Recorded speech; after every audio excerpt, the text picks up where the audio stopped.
টানা তৃতীয় দিনের মতো ইরানে হামলা অব্যাহত রেখেছে ইসরায়েল। পাল্টা হামলায় তেল আবিবে বহু হতাহত, নেতানিয়াহুর দেশত্যাগের গুঞ্জন।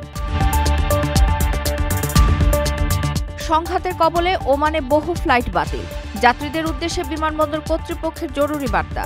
যাত্রা শুরুর আগে এয়ারলাইন্সের সঙ্গে যোগাযোগের পরামর্শ।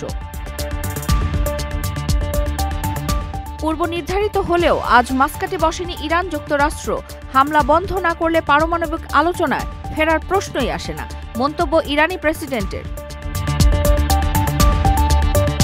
হরমুজ প্রণালী বন্ধ করে দিতে পারে ইরান, ব্যাহত হবে উপসাগরীয় দেশগুলোর রপ্তানি কার্যক্রম। বিশ্বজুড়ে তেলের দাম বাড়বে আশঙ্কাজনকভাবে।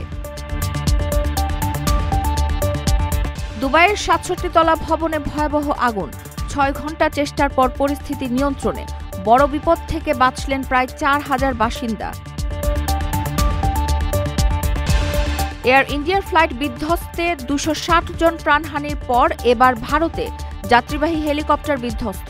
একের পর এক দুর্ঘটনায় আতঙ্ক বাড়ছে বিমান যাত্রীদের মনে। আমিরাতে মধ্যাহ্নবিরতি আইন কার্যকর, গরমে উন্মুক্ত স্থানে কাজ করা নিষিদ্ধ। আইন অমান্য করলে বড় অঙ্কের জরিমানা। ফের উদ্বেগ ছড়াচ্ছে করোনা পরিস্থিতি। বাংলাদেশে গত ২৪ ঘণ্টায় ২৬ জনের শরীরে ভাইরাস শনাক্ত, মৃত্যু হয়েছে আরও একজনের।